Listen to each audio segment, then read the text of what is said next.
Banyak orang mata tertuju kepada berkat, bukan kepada sumber berkat. Orang beriman kepada Tuhan matanya tertuju kepada sumber berkat, bukan kepada berkat-berkat. Kadang-kadang kita melihat lebih banyak pada berkat, bukan kepada sumber berkat. Itu membuat kita kemudian sulit percaya kepada Tuhan.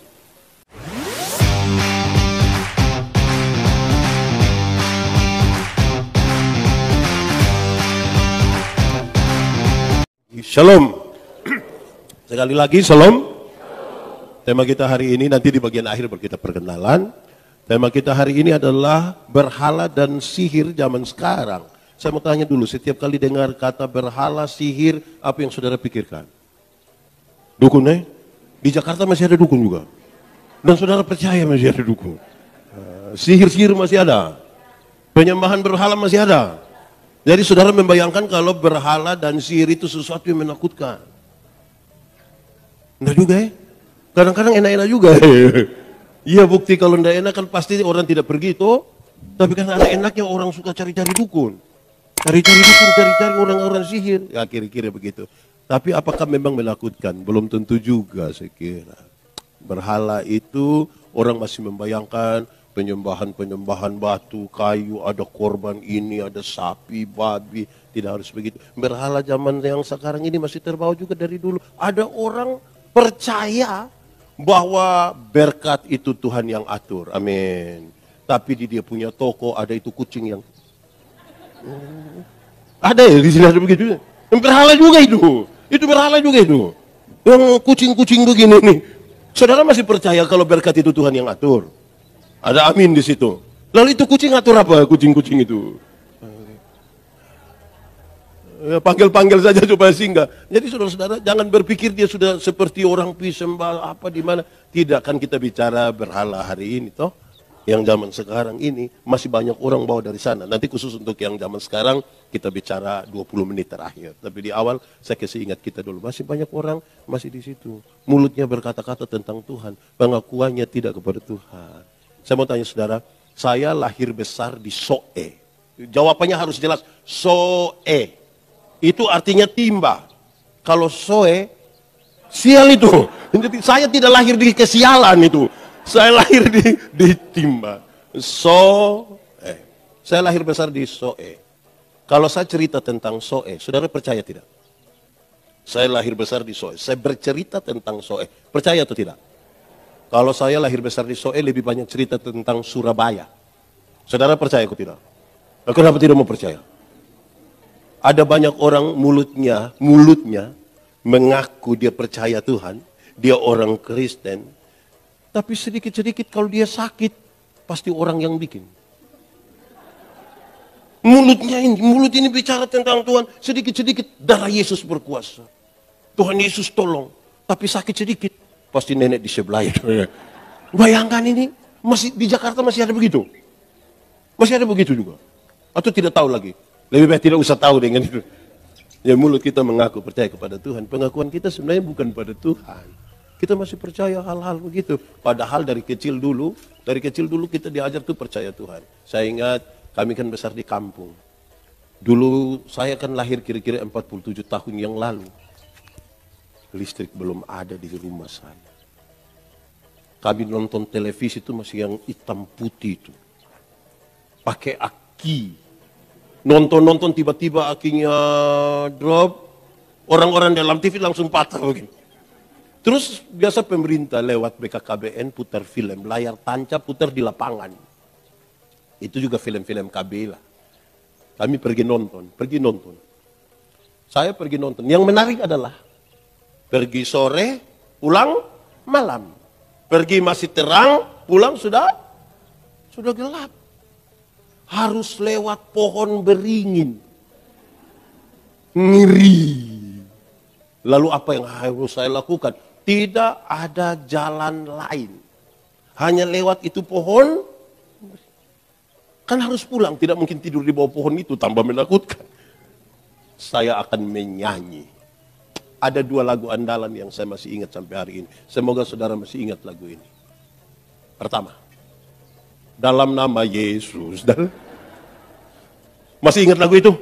Boleh kita nyanyi sama-sama? Boleh sambil tepuk tangan 3, 4. Dalam nama Yesus, dalam nama kemenangan. Dalam nama Yesus, dalam nama Yesus, iblis dikalahkan. Dalam nama Tuhan Yesus, siapa dapat melawan? Dalam nama Tuhan Yesus. Itu lagu pertama. Jadi melawan santet di sini cukup menyanyi dalam nama Yesus. Tidak usah cari santet baru lagi.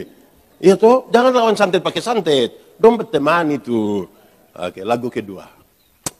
Mau lewat itu dengan yakin sekali, Yesus itulah satu-satu. Masih tahu lagu itu? Sambil tepuk tangan, 3, 4. Yesus itulah satu-satunya. Apa? Penolongku yang sungguh.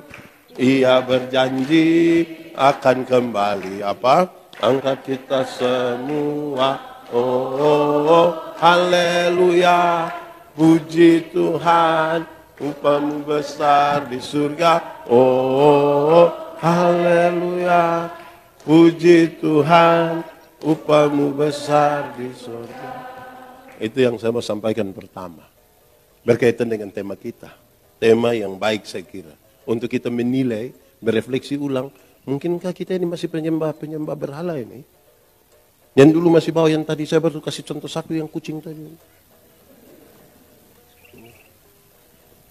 Kalimat pembukanya saya bilang begini. Segala sesuatu yang menggantikan Tuhan namanya berhala. Segala sesuatu yang menggantikan Tuhan berhala. Ada suami-suami yang merokok, terus mereka bilang, kalau habis makan tidak merokok, mati kita. Berhala, itu sudah berhala itu. Di sini ada yang begitu? Siapa punya suami, jujur saja dia. Jadi apa saja yang kita sangat menggantungkan diri kepadanya, dia telah menjadi apa? Berhala. Apa saja. Karena pengakuan kita harus pada Tuhan. Kalau kita menggantikan segala sesuatu, seolah-olah dia lebih tinggi dari Tuhan, dia telah menjadi berhala. Sihir. Waktu bicara tentang sihir, apa yang saudara pikirkan? Api keluar. Shhh. Tidak. Sihir itu yang membuat orang itu terpengaruh. Toh? Kalau kita selalu kaitkan sihir itu harus gaib lah, ada sesuatu. Tekan begini langsung menyala. Listrik. Apa saja yang membuat kita begitu terpesona dan mengabaikan Tuhan, kita telah menjadikan itu sihir baru bagi kita. Itu orang punya penampilan itu buat kita terpesona sekali. Saudara tahu banyak orang hanya nonton film Korea tidak gereja. Hanya nonton film Korea dia tidak datang gereja lagi. Apapun yang telah membuat kita terpesona dan tidak bisa, itu telah menjadi sihir baru dalam hidup kita. Kita abaikan itu dulu, itu di pengantarnya. Saudara-saudara, kita baca teks tentang itu daging dan roh. Bagaimana saudara tahu ada roh dalam diri seseorang? Bagaimana saudara tahu bahwa di pendeta Yandi itu ada roh? Apakah waktu dia berkhotbah? Tidak. Kalau saudara mau tahu ada roh pada seseorang, dari buah yang dihasilkan oleh. Dari buahnya orang kenal pohonnya. Pertanyaannya sekarang, berbuah bagi Tuhan gampang atau susah? Susah atau gampang? Gampang atau susah?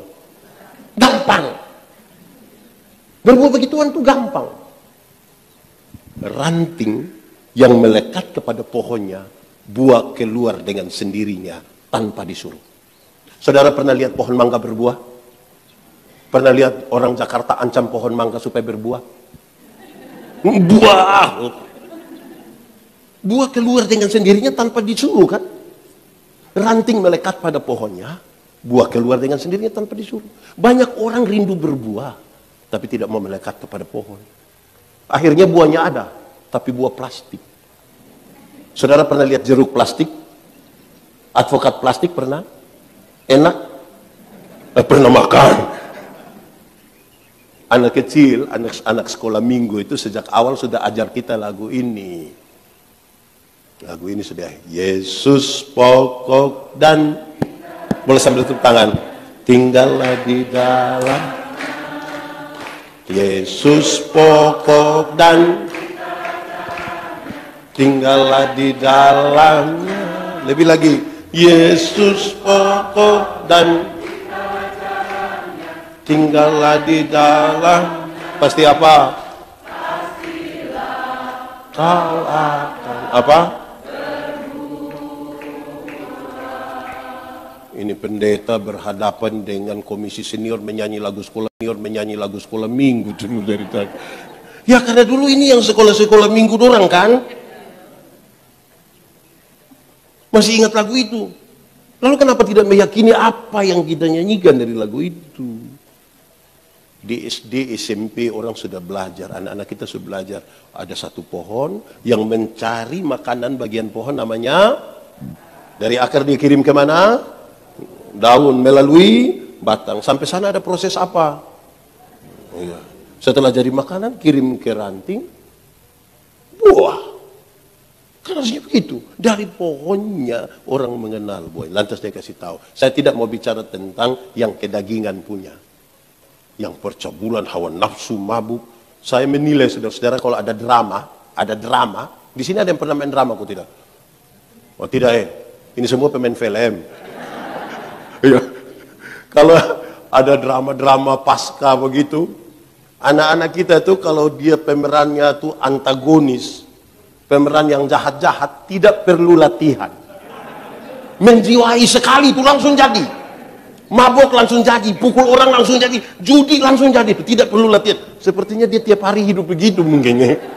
Kalau untuk memerankan yang baik-baik, khususnya setengah mati, latihan berulang-ulang. Tapi kalau pemerannya yang jahat-jahat, langsung. Di Jakarta juga begitu. Begitu sama kalau begitu. Ya, baik. Buah yang baik dikasih tahu di situ. Kasih dan seterusnya. Di pohon yang baik menghasilkan buah yang baik, toh? Nah, sekarang kita masuk pada tema kita. Untuk kita paham sesuatu yang lebih berhala. Sihir. Saya coba bikin dua jadi satu saja. Kan dua-dua mengalihkan kita dari Tuhan. Kenapa sih orang suka berhala? Kenapa sih orang suka sihir?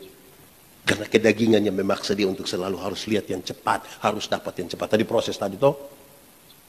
Dia mau yang cepat, dia mau yang heran, yang ajaib. Saya mau bilang pada saudara, kalau kita cari Tuhan mau cari yang ajaib-ajaib saja, setan juga bisa buat. Yang ajaib-ajaib itu setan juga bisa buat. Hanya satu yang setan tidak bisa buat. Apa itu? Bawa kita ke surga. Itu setan tidak bisa bawa kita ke surga. Yang lain-lain yang ajaib-ajaib itu setan bisa bikin. Tapi membawa kita ke surga tidak bisa. Saudara akan hidup lebih lama di surga, bukan di dunia. Yang akan paling lama itu ada di surga.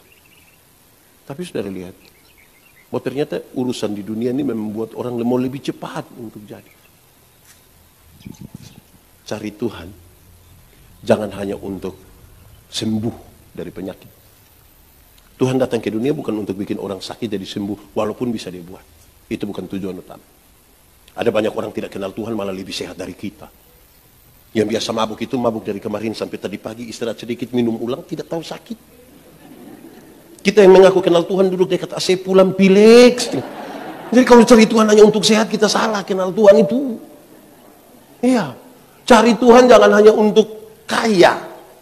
Tuhan datang ke dunia bukan untuk bikin orang miskin jadi kaya. Walaupun bisa dia buat, tapi itu bukan tujuannya, bukan tujuan utamanya.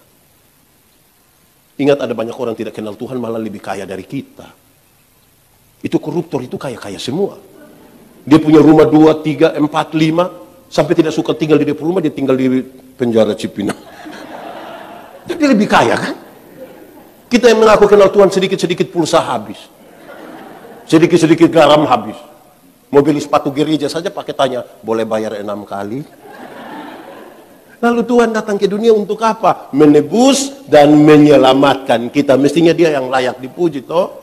Kalimat Tuhan Yesus menjadi penting. Carilah dahulu kerajaan Allah dan kebenarannya. Selamat dulu. Baru yang lain itu di kekayaan kehormatan di umur panjang Jabatan di, istri di. Kok ibu-ibu tidak mau yang terakhir? Istri diberkati saja, amin. Kok ibu-ibu, jangan cari yang ditambahkan semua. Sudah mau mati baru, Yesus tolong. Oke, saya mau bilang sekarang, kita kalau gali ini panjang lebar, tapi ini ada 10 hari atau berapa hari akan belajar. Saya langsung saja pada poin-poin yang lebih praktis. Berhala ini zaman sekarang apa sih? Tadi siang kami bercerita dan saya dapat yang paling pertama itu kita punya otak jadi berhala. Padahal saudara tahu, iman pengertiannya menarik. Iman adalah dasar dari yang kita harapkan, dari segala sesuatu yang kita harapkan, dan bukti dari segala sesuatu yang kita lihat atau tidak lihat.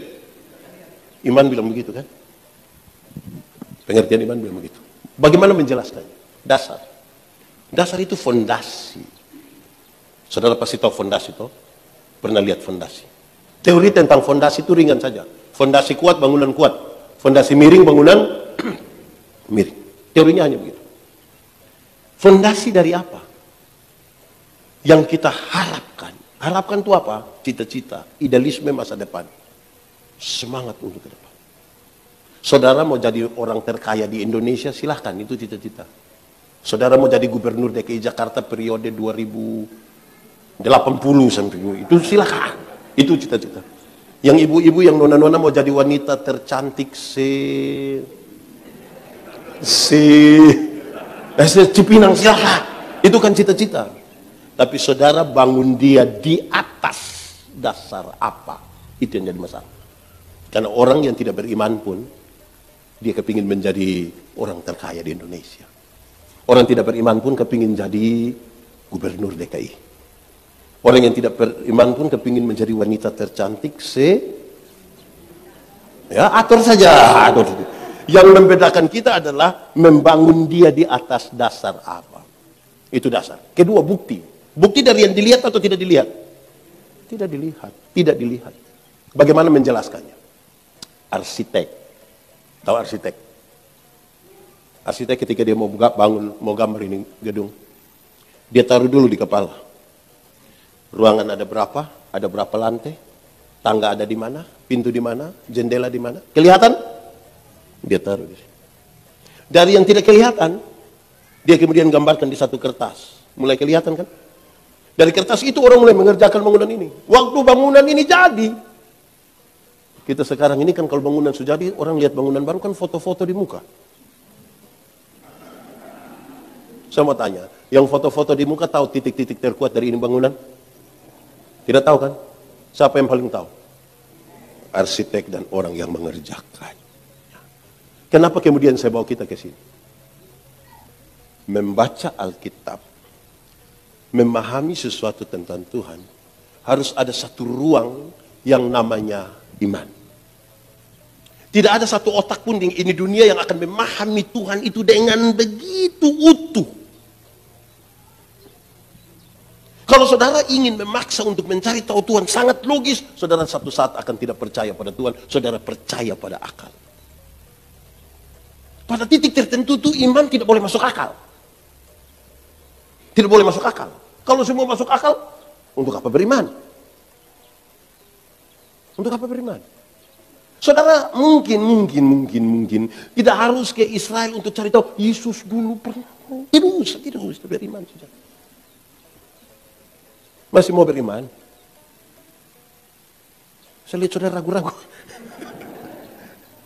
Pada titik tertentu iman tidak perlu masuk akal. Ya pendeta, bagaimana dulu itu batra itu binatang-binatang bisa dikasih masuk ke sana? Berpasang-pasangan. Kalau gajah itu gampang pendeta, gajah jantan, betina. Kuda itu kuda jantan, kuda. Tapi kalau kutu, itu bagaimana pendeta? Saya juga tidak tahu lah. Ada yang bisa bedakan kutu jantan, kutu betina? Saudara-saudara, pada titik tertentu, Iman itu tidak perlu harus masuk akal, tapi bukan berarti kita tidak perlu memahami dia dengan otak.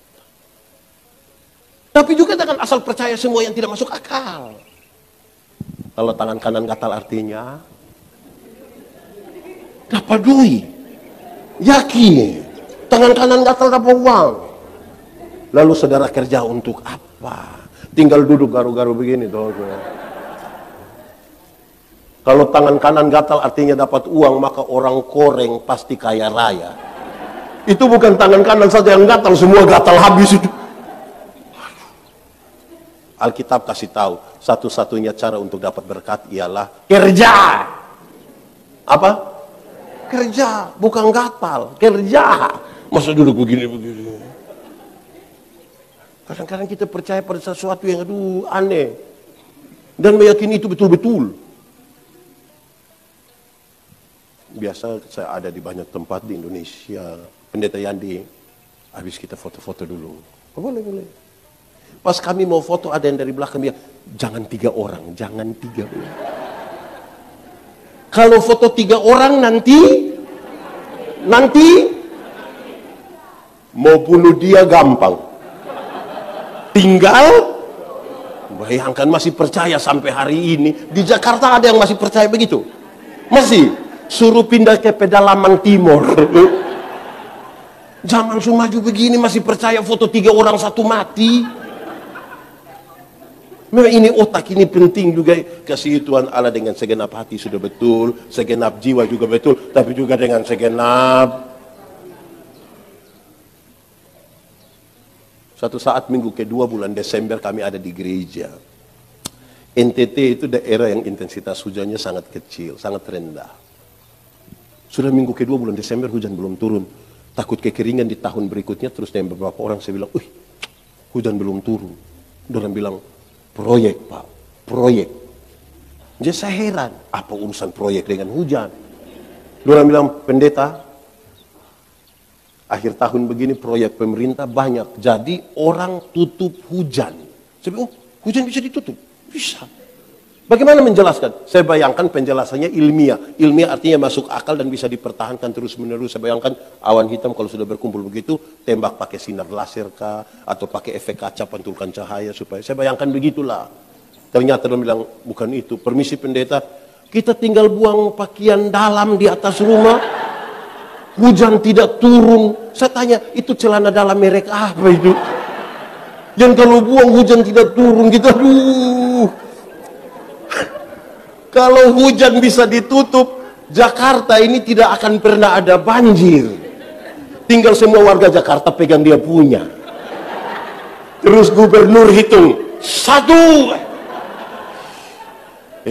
Sudah percaya Tuhan lagi, zaman sudah modern, tolong jangan disesatkan dengan pikiran-pikiran yang tolong dulu. Amin kok. Kadang-kadang kita punya otak ini jadi soal. Otak. Saudara tahu, cara berpikir membentuk tindakan. Tindakan membentuk, tindakan berulang-ulang menjadi kebiasaan, kebiasaan menjadi budaya, budaya menjadi karakter. Jadi mulailah berpikir yang benar. Ini kalau pikir tutup hujan, repot itu. Jadi di sini kita punya soal. Apa sih yang kita isi di sini tentang Tuhan? Apa sih yang kita isi di sini tentang ibadah? Karena kadang-kadang ini menjadi berhala. Kalau tidak, kadang-kadang kalau kita tidak bisa masuk akal, lantas kita bilang, kalau begitu tidak. Banyak orang memberhalakan pikiran-pikiran. Tuhan Allah menciptakan manusia laki-laki dan perempuan. Ada pola yang sengaja Tuhan Allah biarkan supaya kita kelola dia, supaya hidup makin lama. Ada banyak. Tapi saya sebutkan satu dalam kaitan dengan pemberitaan ini. Yang laki-laki, dari ini soal pola berpikir. Laki-laki cenderung rasional. Makanya laki-laki, bapak-bapak, suami-suami kalau bicara selalu bilang, saya pikir. Ibu-ibu karena banyak pakai perasaan, makanya ibu-ibu kalau bicara selalu bilang, saya rasa. Bayangkan kalau menikah 20 tahun, satu hanya saya pikir, satu hanya saya rasa. Lama-lama tetangga yang orang Kupang akan bilang, surasa. Jadi hidup tidak bisa pakai pikiran saja. Mesti ada penyeimbang yang lain. Perasaan. Lebih dalam dari itu adalah iman. Amin. Penghargaan boleh. Tapi kadang-kadang kita sibuk. Orang tua masih hidup, kita tidak urus. Orang tua mati baru kita sibuk. Kalau kasih masuk rumah, kaki duluan, kepala duluan, badan. Apa sih yang di situ? Pak harus dari matahari naik. Aduh, kita repot. Yang hidup itu yang urus. Saya bilang di mana-mana, kalau orang tua masih hidup itu, beli memang kasih dia sepatu. Biar dia pakai sepatu. Ini orang tua hidup di kampung tidak pakai sepatu, tidak ada alas kaki, sampai dia punya jari kaki terbuka besar begini. Sudah mati beli sepatu. Sepatu mana mau masuk di jari yang dulu tidak bisa. Akhirnya dia tidak kasih pakai, dia sandar. Ada harga lagi di sini. Saudara lihat kita ini aneh toh. Di Jakarta masih ada yang begitu. Sepatu masih begini itu beli. Jangan sepatu sudah begini baru beli. Dia mau naik begini ke surga. Ada kebiasaan baru, entah baru lama saya tidak tahu lah. Tapi ada kebiasaan kita tuh aneh.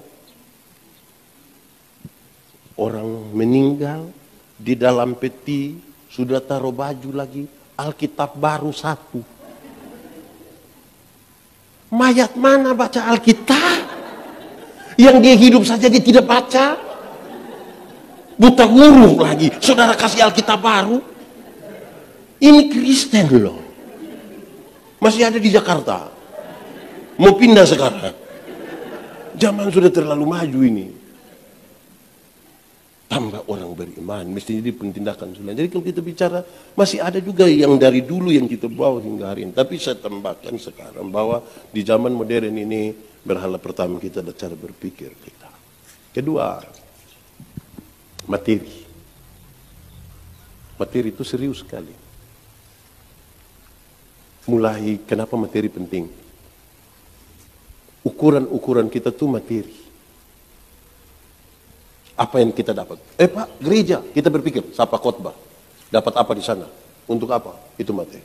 Atau uang atau lain-lain. Bisa disentuh, bisa diraba, bisa dibayar. Orang akan lebih tunduk kepada. Cara kita menyapa orang ini aneh. Saya tidak tahu di Jakarta. Kami di daerah itu menarik. Kalau acara-acara kenegaraan, yang bawa acara bilang, Gubernur Nusa Tenggara Timur, yang kami hormati, Bapak Ibu Pendeta yang kami muliakan, Ibu Guru yang kami kasihi. Kalau pagi-pagi penjual sayur lewat, kita panggil bilang apa? Sayur. Cara hormat kita sumber beda tuh. Orang tua kalau kita tanya, Ibu, anak-anak berapa? Anak-anak ada 4 pendeta. Terus, dorang kerja di mana? Puji Tuhan pendeta, anak 4, yang 3 sudah jadi manusia. Anak 4 orang yang sempat jadi manusia, lalu yang satu apa? Yang satu apa ya? Karena ukuran-ukurannya materi. Ukuran-ukurannya materi. Makanya banyak mertua. Di sini ada yang sudah jadi mertua. Ada. Lebih sayang anak yang agak kaya kan? Yang kirim susu setiap bulan. Karena ukuran-ukuran kita materi. Yang bisa disentuh, bisa diraba, bisa dibayar, yang bisa dinilai. Lantas itu kita pikir itu baik. Mantap. Akhirnya saudara tahu, banyak orang mulai berteologi sukses. Belum kaya masih berdosa itu. Kaya baru, kalau kaya itu baru berkata ada itu. Kalau tidak miskin itu berdosa itu ada dosa. Saudara bisa bayangkan. Jadi materi itu menjadi berhala baru bagi kita. Orang di waktu menyembah datang ke gereja, kalau ada tawaran materi yang besar dibatalkan gereja. Ada satu video saya yang beredar cukup luas ketika saya bilang begini, kalau jam 5 ibadah, jam 5 pesta, pilih mana? Jam 5 ibadah, jam 5 pesta, pilih mana? Pilih mana? Pilih pesta juga tidak apa-apa, jangan terlalu rohani-rohani juga lah, jadi tidak usah terlalu rohani. Pilih pesta juga tidak apa-apa. Yang menjadi soal adalah alasan kita memilih. Ada orang tua saya tanya, Bapak, kenapa tidak pergi ke pesta Tidak pergi ibadah tapi ke pesta. Aduh, pendeta minta maaf, tuan rumah undang langsung. Kalau tuan rumah itu undang langsung kan kita rasa, aduh, apalagi itu orang pimpinan lagi, orang kaya lagi, dia undang dulu pada saat. Tapi kalau pendeta yang dia tanya jangan jawab begitu. Bapak, kenapa tidak ibadah tapi pesta? Pendeta minta maaf, tuan rumah undang langsung. Oh, Bapak mau Tuhan undang langsung? Ada di sini yang mau Tuhan undang langsung? Supaya kita minta Tuhan undang dia sekarang. Jadi materi ini, kadang-kadang materi itu tidak berdosa, tidak ada yang salah di itu materi, tidak ada yang salah. Cara pandang kita terhadap materi yang biasa jadi masalah, orang hidup dalam kedagingan. Banyak orang mata tertuju kepada berkat, bukan kepada sumber berkat. Orang beriman kepada Tuhan, matanya tertuju kepada sumber berkat, bukan kepada berkat-berkat. Kadang-kadang kita melihat lebih banyak pada berkat, bukan kepada sumber berkat. Itu membuat kita kemudian sulit percaya kepada Tuhan. Terus ada yang bilang, ibu, kasih uang. Kita gandakan. Dari 100 akan jadi hilang. Karena kita kira itu tujuannya. Apa? Dia saja yang ada itu susah. Mau gandakan kita punya uang bagaimana? Materi ini kadang-kadang kacau. Dulu ada anak-anak muda pegang apa di kampung bilang obat nona. Obat nona, apa ya obat nona itu? Macam ke supaya yang cewek-cewek itu suka itu. Nama apa kalau di Jakarta itu? Kayak begitu-begitu. Jadi dong kasih tahu, itu anak muda punya pelet itu ada 18. Jadi saya bilang coba panggil dia datang. Dia datang, "Oi, kau ada pelet itu?" "Yuk." "Mau?" Coba kasih kau punya cewek punya foto. Dia kasih keluar ini nona. Saya bilang, yang begini masih pakai pelet. Sudah berdosa lagi begini. Yang saya maksudnya begini. Loh kalau sudah begitulah cari artis apa lah begitu tuh. Iya tuh. Masih begini. Tetangga lagi tinggal dikasih tahu kawin. Sudah. Kadang-kadang kita tuh sampai jadi kacau dengan kita punya hidup hanya karena berpikir sesuatu yang pintar sekali. Hidup ini butuh proses. Amin kok. Jangan. Ini dulu ada satu binatang namanya ayam. Sekarang juga ada ayam tuh. Ayam dulu itu dibedakan atas ayam jantan dan ayam betina. Tapi tiba-tiba muncul ayam potong. Akhirnya ayam yang tadinya hanya ayam, sekarang menjadi ayam kampung. Karena sudah ada ayam potong. Akhirnya buat kita manusia yang pusing. Apakah ini ayam kampung yang dipotong atau ayam potong yang di kampung? Kita jadi pusing sendiri. Tapi, poinnya jelas. Ayam kampung itu, kita pelihara barang setengah tahun, masih kecil juga. Tapi dia punya daging enak atau tidak? Kalau dijual mahal tidak? Kalau betina bertelur atau tidak? Karena dia berproses. Ya toh? Ayam potong, kita baru pelihara 1 bulan, itu dia punya mata sudah besar begini. Itu kalau lihat pakai kaca pembesar itu, kalau lihat langsung juga begini. Tapi itu ayam itu kalau motor gas-gas di samping, besok itu ayam mati. Karena tidak berproses dengan baik, itu jalan-jalan pintas. Aneh sudah kita punya hidup. Jadi jangan sampai untuk kepentingan materi, mata kita tidak tertuju kepada Tuhan, dan kita mencari jalan-jalan pintas. Dia telah menjadi berhala baru. Materi itu penting. Tapi jangan sampai dia sebegitu penting sampai menarik kita, menghipnotis kita untuk tidak lagi percaya pada Tuhan. Itu jadi soal. Masalah kita di situ. Proses. Supermie itu masak cepat atau lama ya? Teorinya cepat. Kalau kita tidak ambil keputusan dia jadi lama. Kalau saya bilang kepada istri saya, "Mah, saya mau makan supermie." Ibu ke dapur 2-3 menit dia datang tanya, "Pak, mie goreng apa mie kuah?" Terus saya bilang, "Mie kuah sayang, mie kuah." Ibu ke belakang 2-3 menit dia datang tanya, "Kuah banyak atau sedikit?" "Banyak, taruh saja." Dia ke belakang 2-3 menit dia datang tanya, "Pakai telur atau tidak?" "Sayang, taruh saja, taruh saja." Dia ke belakang 2-3 menit dia datang tanya lagi, "Pakai sayur atau tidak?" "Oh, Lama-lama kita tidak makan. Hanya tanya-tanya saja, tanya-tanya saja. Jadi percaya pada Tuhan supaya tidak boleh ada berhala baru, mesti ambil keputusan. Orang yang mendua hati tidak akan pernah tenang dalam hidupnya. Orang tua dulu ajar kita kalau satu waktu yang sama buru rusa 2 ekor sekaligus, dua-dua tidak dapat. Seorang perempuan dewasa umur 28 tahun belum menikah, ada 2 laki-laki suka dengan dia, yang harus dia lakukan adalah ambil keputusan. Tidak bisa tiap malam dia hanya bilang, oh repot itu, keputusan. Dalam satu hari seorang manusia ambil keputusan antara 300 sampai 1500 kali keputusan. Itu berkonsekuensi ke masa depan. Bangun tidur, mau langsung turun atau tarik tambah selimut, itu keputusan. Bangun tidur mau berdoa dulu atau foto, itu juga keputusan. Berkonsekuensi ke masa depan.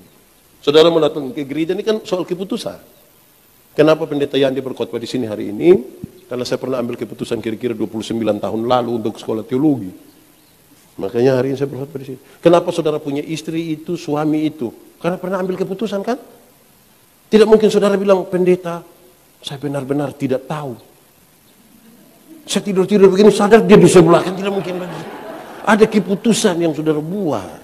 Nah, supaya tidak muncul berhala baru, sihir baru di hidup, mesti ambil keputusan. Mau percaya Tuhan, kok tidak? Yang paling banyak celaka itu sebenarnya bukan orang buta. Yang pura-pura buta yang biasa celaka. Yang buta sekali dia tuh,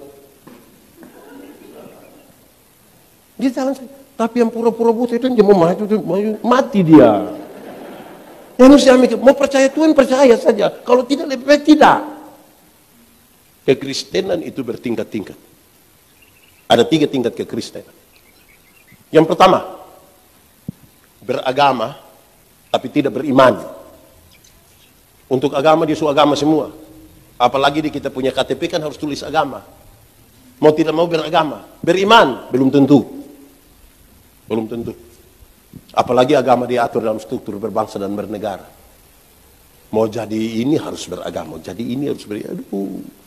Banyak orang menjadi beragama tapi belum tentu beriman. Kedua, naik sedikit. Bertobat tapi tidak berbuah. Dia hanya bertobat saja. Orang yang bertobat tapi tidak berbuah, dia hanya bicara tentang masa lalu. Waktu tahun 1970 diberi kesempatan bicara di sini, bangun waktu 1970. Pindah lagi kesempatan bicara di sini, dia ulang waktu 1970. Pindah lagi, ulang lagi waktu 1970. Satu saat dia baru bangun, jemaat bilang 1970. Bertobat tapi tidak berbuah. Nah, yang paling tinggi ini berbuah. Sama-sama 1, 2, 3. Dalam hal inilah Bapakku dipermuliakan, yaitu jika kamu berbuah banyak dan buahmu itu tetap, supaya apa yang kamu minta kepada Bapa dalam namaku diberikannya kepadamu. Mau Jakarta penuh dengan kemuliaan bagi nama Tuhan, berbuah. Mau tempat ini penuh dengan kemuliaan Tuhan, berbuah, supaya Allah dipermuliakan. Dalam hal inilah Bapakku dipermuliakan. Nah, kita bisa ukur kita ada di kelas yang mana. Kalau kita tidak ada di kelas yang atas, orang yang hanya beragama tapi tidak beriman pasti menyembah berhala. Bahkan agama pun dia bikin berhala. Simbol-simbol agama jadi berhala. Istri jatuh dia tidak ambil, tapi Alkitab jatuh dia ambil, cium lagi. Walaupun tidak baca. Orang bertobat tapi tidak berbuah, dia akan memberhalakan dirinya sendiri. Ada pemuda ini, panitia ini. Terus kita tanya, Om, panitia tadi bagaimana? Dia mulai bilang, so bagus. Tapi, itu tapi itu. Itu tapi itu kasihan ini panitia ini. Salah semua. Karena yang benar harus yang seperti 1970. Zaman sudah berubah ini. Kalau dia tidak berbuah, dia memberhalakan dirinya sendiri. Akhirnya dia hanya akan bergaul dengan orang-orang yang satu apa? Kok saudara tahu sekali? Mungkin di sini ada yang begitu. Kayak gitu. Nah, kalau berbuah, disitulah Allah dipermuliakan. Tidak ada yang lain dipermuliakan. Allah dipermuliakan. Saudara tahu kami pendeta-pendeta ini juga kadang-kadang bermasalah ini. Kalau melayani jemaat yang kaya, sampai ibu, kita doa ya bu, kita doa untuk suami, untuk anak-anak, untuk usaha. Lama-lama dia tidak omong, kita yang ngomong kembali. Tapi kalau berdoa kasih orang miskin, kita sampai tutup mata kita berdoa. Kalau mati pun Tuhan berkenan. Hati-hati nih soal materi, itu bisa jadi berhala baru. Saya punya video satu, beberapa pendeta protes sekali. Tapi kan saya punya toh. Kan saya punya.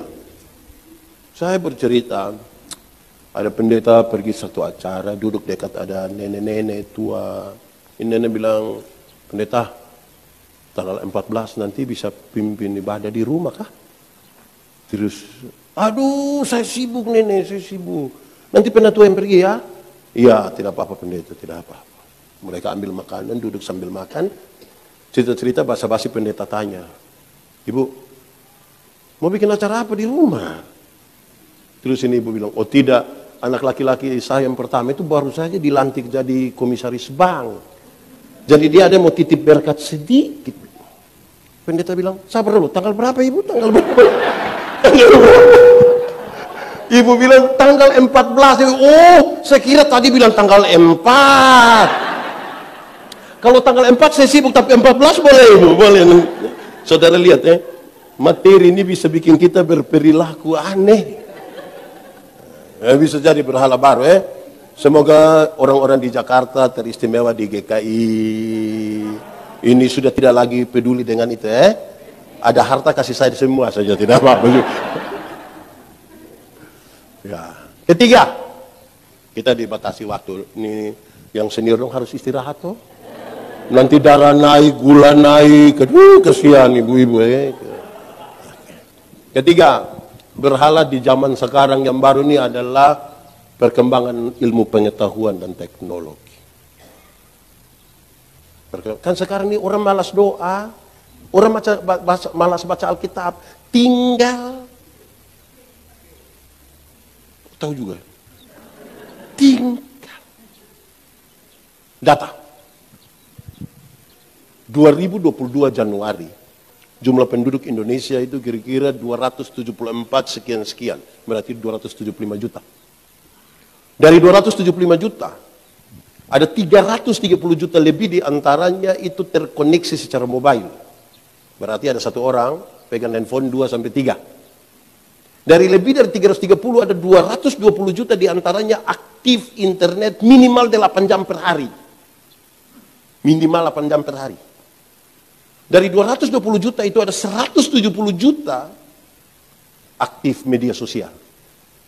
YouTube, Facebook, apalagi WhatsApp dan lain-lain. Pertanyaannya, apa sih daya tarik dari itu TikTok itu? Sampai semua orang mau pergi ke TikTok tapi tidak mau datang ke gereja. Apa sih daya tarik dari itu perkembangan? Oh, jawabannya ada dua. Satu, daya tariknya adalah keseruan. Seru-seru toh. Dulu kan kita masih pakai tustel. Itu filmnya hanya 12, 24 dan 36. Ekstranya berapa? 2. Itu pun satu sudah habis di studio. Makanya kalau kami foto zaman dulu, bapak-bapak, laki-laki itu gayanya hampir sama semua. Rata-rata kami dulu itu foto gaya pemain bola semua. Karena fotonya satu kali. Tidak ada seru-serunya kan foto satu kali. Ibu-ibu itu kan fotonya kan selalu cari sudut-sudut, ada standar, ada begini, gantong tas baru. Kan hanya satu kali. Beda dengan dunia digital masa kini kan. Oke, semua kaki di atas. Macam seru-seru begitu orang suka. Daya tarik begitu. Dan saudara tahu akhirnya gereja itu mesti seru-seru. Kalau gereja tidak seru orang, pendeta apa tidak seru? Jadi di mana ada gereja seru orang suka pergi. Kalau kurang seru, tapi di sini tidak terlalu seru.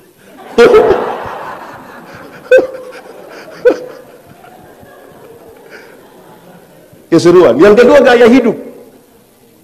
Di media sosial tuh gaya hidup. Wih, orang gaya sekali.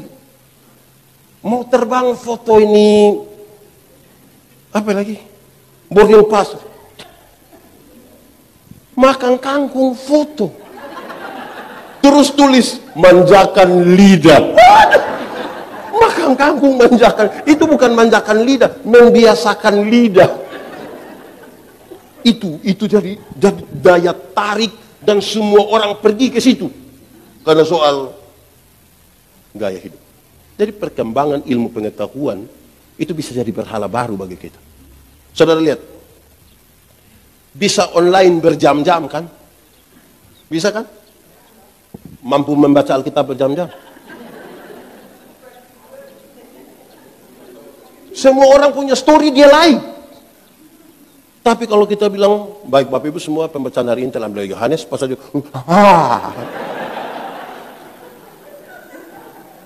betul? Di Jakarta ada? Cipinang? Yang duduk di sini juga ada? Dia pakai baju warna apa juga? Aduh, jangan. Saya tanya beberapa orang, ada yang susah tidur, ada yang susah tidur. Yakin insomnia? Yakin? Saudara kalau susah tidur, pergi ke gereja. Pasti akan selama saudara buka Alkitab selama saudara buka handphone, mau tidur. Bergaul akrab dengan perkembangan ilmu pengetahuan. Lalu dia salahkah? Tidak salah. Tidak salah. Tidak salah. Kita masalah. Saya berkhotbah di satu acara. Acara apa ya? Natal Nasional Telkomsel. Saya bilang begini. Ini perkembangan ilmu pengetahuan ini seperti pisau yang sangat tajam. Pisau yang sangat tajam kalau dipegang oleh seorang dokter bedah, dia akan jadi berkat bagi orang lain. Tetapi kalau dia dipegang oleh OPK, orang tanya OPK apa? Orang potong kepala. Itu dia akan bermasalah bagi orang lain. Soalnya sekarang perkembangan ilmu pengetahuan ada di tangan siapa? Kalau di tangan orang yang beriman, dia pakai itu untuk jadi berkat. Kami pendeta ini repot khotbah di situ, persiapan, pakai berdoa. Istri bilang, Papa, tunggu kita masih siap khotbah. Datang jemaat separuh kita boleh sibuk khotbah, dia buka. Di sini juga begitu. Ada itu ibu-ibu atau bapak-bapak. Jadi dia telah menarik perhatian kita begitu kuat, kita terhipnotis. Sampai-sampai mendengarkan sudah tidak lagi. Foto-foto, orang suka sekali itu aplikasi yang kalau umur 60 masih bisa ke 23. Orang suka sekali, ternyata mami cantik sekali. Aplikasi. Jadi tergantung di tangan siapa. Jadi perkembangan ilmu pengetahuan itu bisa jadi masalah baru bagi kita. Banyak orang akan percaya pada itu. Bukan itu jadi berhala masa kini. Sekarang kan semua tinggal tekan-tekan begini. Saya berkhotbah tentang doa. Saya bilang, hei jemaat, doa itu relasi, bukan kata-kata. Doa bukan kata-kata, doa itu relasi.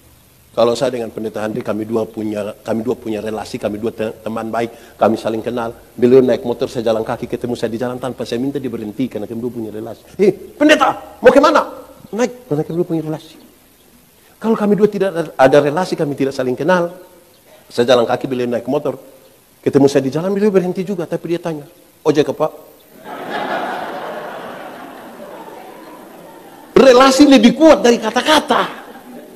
Ya toh? Saudara bisa berkata-kata dengan orang yang saudara tidak kenal sama sekali. Pernah kok tidak waktu satu kali saudara telepon, tiba-tiba ada satu suara bilang begini, nomor yang Anda tuju tidak dapat dihubungi. Pernah? Suara perempuan atau suara laki-laki? Perempuan. Dari Jakarta Timur atau Jakarta Barat ya? Kita tidak kenal tapi dia bisa bicara dengan kita. Jadi doa bukan kata-kata, relasi. Saudara lihat tuh, apalagi di Jakarta. Saudara mau masuk satu mall, pas mau masuk itu nona bilang, tempelkan kartu Anda. Pas Pas kita tempel uang keluar, terima kasih. Ini mau dari mana dia nih? Dunia sekarang sudah seperti itu semua. Jangan sampai kemudian kita lebih percaya pada perkembangan ilmu pengetahuan dan teknologi. Semua kita cari di internet. Oh ternyata ini belum bicara. Ya toh? Jadi jangan sampai saudara pikir begitu. Kadang-kadang saudara kita bertengkar di gereja itu hanya soal perkembangan. Dua orang di gereja sana saja sudah pakai kamera yang digital. Pendeta punya kepala itu yang botak jadi gondrong. Kenapa kita pakai? Jadi kita ribut di soal-soal itu. Tidak pada substansi yang lebih. Dua orang di sana. Hati-hatilah. Supaya jangan sampai perkembangan ilmu pengetahuan itu bisa. Perkembangan ilmu telah menjadi pisau yang sangat tajam. Tapi pisau yang tajam harus dipegang oleh orang yang baik toh. Ibu-ibu ini kalau pegang pisau di dapur kan baik toh. Jadi sayur toh. Bukan ancam suami toh. Dia pegang oleh orang baik, dia jadi baik. Nah, saudara lihat sekarang. Itu baru 3 hal yang menjadi perlindungan kita untuk kita hidup. Ini persoalan di mana? Persoalan karena kita hidup menurut daging. Dalam kehidupan yang menurut daging itu saudara. Kan ada banyak hal yang tadi disebutkan di ayat-ayat sebelumnya. Oh ternyata ini semua kalau kita rindu itu, kita tidak akan puas-puasnya. Mau cari-cari. Manusia ini kan, biar segala sesuatu sudah isi kepada hati manusia, tetap masih kurang. Hati manusia lebih luas dari isi dunia. Lebih luas. Biar kita isi dunia masih kurang. Karena manusia selalu ada satu kata, tidak puas. Dia jalan kaki, terus dia berdoa, Tuhan, ya, kasih saya sepeda 1. Tuhan kasih dia sepeda 1, dia naik 2-3 bulan, dia berdoa, Tuhan, naik sepeda memang enak, tapi tanjakan yang di sana itu, Tuhan. Itu aduh kaki itu. Dia kok mau apa? Tuhan kasih saya motor 1. Tuhan kasih motor 1, dia naik 5-6 bulan, dia doa lagi, Tuhan, naik motor memang enak, tapi istri saya beratnya 80. Anak 3 orang baru montok-montok semua. Setiap kali motor bunyi, orang 4-4 mau naikkan ini motor bawa masalah baru dalam kami punya rumah tangga. Jadi, kalau boleh mobil 1 kok Tuhan. Tuhan kasih mobil 1, naik 1 tahun, doa ulang. Tuhan naik mobil memang enak. Tapi anak perempuan yang pertama sudah kawin dengan laki-laki di pulau sebelah sini, pulau apa? Nah, pokoknya ada pulau 1 di Kepulauan Seribu situ. Masa mau ke pulau pakai mobil? Jangan kau punya mau. Kapal laut 1 boleh Tuhan. Tuhan kasih kapal 1 pergi ke sana, lihat anak, lihat mantu, lihat cucu, pulang doa lagi Tuhan. Naik kapal memang sampai pulau sebelah, tapi aduh. Jadi, helikopter 1. Lalu apa yang bisa isi itu semua? Bersyukur. Kalau orang tahu bersyukur, dia tahu bagaimana memuliakan Tuhan. Dia tahu memuliakan Tuhan. Bersyukur. Bersyukur itu pesta? Tidak. Bersyukur itu adalah waktu di mana seluruh pikiran, perasaan, hidup hanya tertuju pada Tuhan. Itu namanya bersyukur. Ada orang bikin ibadah syukur tapi hati pikiran tidak tertuju pada Tuhan. Ibadah syukur hari ulang tahun GKI Elok yang ke 35. Sudah anggap saya 35 supaya tidak ada masalah. Ibadah syukur DKI ke-35. Banyak jemaat hati, pikiran, perasaan tidak tertuju pada Tuhan. Dia sibuk pada kostum. Ini paduan suara repot dengan mau pakai seragam yang mana. Merah, biru, coklat atau abu-abu. Polos atau kotak-kotak. Terus strapnya di sini, atau kita ributnya di barang lain. Acaranya syukur. Hati, pikiran, perasaan tidak tertuju pada Tuhan. Nah, itu repot tuh. Bagaimana nanti kita tidak? Akhirnya ketika nanti ada satu menyanyi di sini, aduh, penilaian lebih banyak. Di sini paduan suara ada berapa? Banyak. Itu repot. Kalau hati tidak diisi, ini. Laki-laki itu melihat laki-laki, tapi perempuan itu, laki-laki melihat perempuan, tapi perempuan melihat perempuan. Kami bapak-bapak, suami-suami, laki-laki ini kalau duduk sama-sama ada perempuan cantik satu masuk serempak, kami punya kepala akan begini. Tapi kalau istri di sebelah dan lihat begitu akan jadi masalah, perempuan cantik itu masuk, kami punya kepala tetap saja. Hanya mata yang pindah. Ya, laki-laki begitu. Tapi perempuan melihat perempuan. Ibu-ibu, nona-nona duduk sama-sama, terus ada laki-laki ganteng satu masuk, mereka biasa-biasa saja, tidak histeris. Kalau ada yang reaktif, ringan saja dilakukan. Jangan coba-coba yang masuk itu ibu-ibu. Rok agak pendek, tas agak besar, sepatu agak tinggi. Itu saudara lihat ibu-ibu punya siku dan bibir. Ibu-ibu itu masuk, untuk dia kasih tahu teman di sebelah, dia pakai siku bilang. Yang di sebelah lihat baru dia pakai bibir bilang. Di GKI sini ada begitu. Itu ibu-ibu ada di sini. Kadang-kadang 3, 1, 2. Saudara-saudara lihat saja. Jadi kalau kita syukur itu bukan pikiran perasaan hidup tertuju pada Tuhan, pasti tertuju pada berhala, pasti tertuju pada manusia, pasti tertuju pada penilaian. Kita mau bergereja begitu. Nah itu, kira-kira dia punya pesan begitu. Semoga saudara-saudara pakai ini. Ini pekan doa ini toh. Lihat kok pakai sudah. Ini tambah besok lihat tema apa. Besok ada yang tahu tema apa? Saudara sudah tidak mau tahu lagi dengan tema apa. Ya. Tapi kalau itu diisi dan dipakai itu jadi hebat toh, luar biasa. Oke, sebelum saya kembalikan kepada yang pimpin pujian, pimpin ibadah hari ini, kita butuh berkenalan sedikit ya. Orang biasa bilang kalau belum kenal maka saya selalu tambah. Jadi kalau kenal pasti sayang. Belum tentu juga. Banyak kasus yang ditangani oleh polisi itu adalah kekerasan dalam rumah tangga.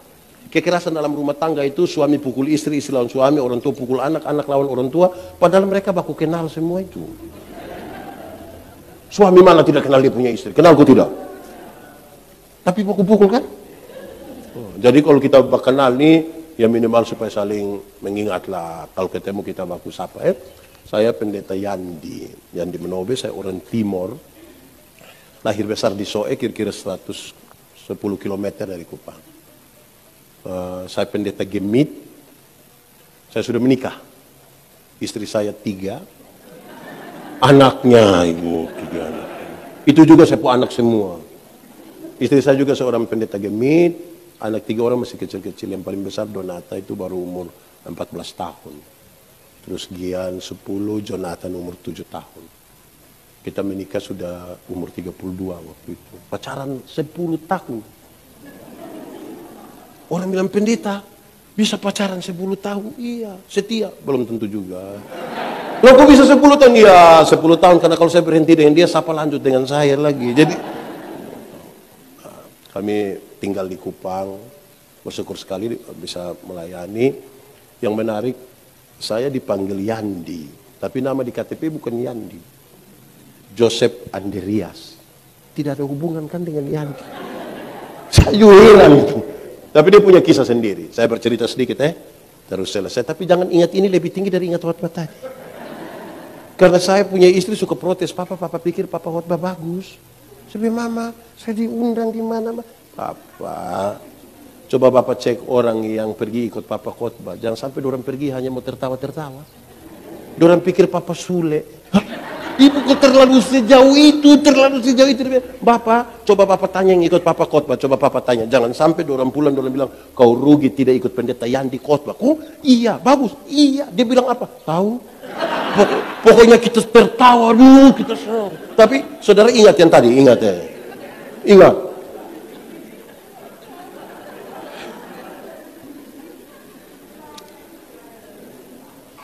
Saya lahir kira-kira 47 tahun lalu di satu tempat di Soe itu namanya Umemanekan. Bahasa itu berarti Umemanekan itu artinya rumah kasih. Di sini kan ada orang Timur toh, tidak usah angkat tangan. Kita punya muka sama semua, jadi tidak usah kita baku tahu. Ya, oke. Jadi, oke. Pemilik dari itu rumah kasih, sekarang dia dari panti asuhan. Sekarang dia di panti masih ada di Soe. Pemilik dari rumah Manekan itu satu orang tua masih hidup sampai hari ini. Namanya Bapak Joseph Andreas Christian. Saya punya mama itu melahirkan saya dalam keadaan buta dua-dua mata dan separuh badan lumpuh. Ketika Bapak Yosef lihat bahwa ibu yang buta dan lumpuh itu melahirkan anak laki-laki, dia minta. Anak itu kasih dia punya nama. Makanya jadinya saya nama ikut dia, Joseph Andreas. Puji Tuhan, 10 tahun 11 bulan kemudian mama sembuh. Dua-dua mata bisa melihat, badan yang lumpuh tadi sudah pulih kembali, normal. Rupa-rupanya di hamil awal sebelum sakit, mama rindu saya dipanggil Yandi. Tapi kan sudah 10 tahun, surat-surat semua akte lain-lain sudah Joseph, maka Yandi menjadi panggilan di rumah. Setiap kali nama itu disebutkan, kita ingat bagaimana susah payahnya mama dalam keadaan lumpuh dan buta melahirkan seorang. Saya tidak bayangkan kalau hari itu mama meninggal dan lain sebagainya. Dan karena itu nama yang bukan nama yang viral, sebenarnya itu nama yang membawa saya kembali ke masa lalu yang berat. Saya tidak menetek bapak yang berjuang begitu rupa dalam urusan bagaimana urus mama yang lumpuh, kakak-kakak dan saya. Dan puji Tuhan kalau Tuhan berkenan kita hidup, kenapa tidak ya? Saya kira itu yang lebih penting dari semua. Semoga kita bisa. Kok saya lihat kayak saudara sedih-sedih. Tidak usah lah. Saudara macam cepat menangis sekali. Mari kita tunduk kepada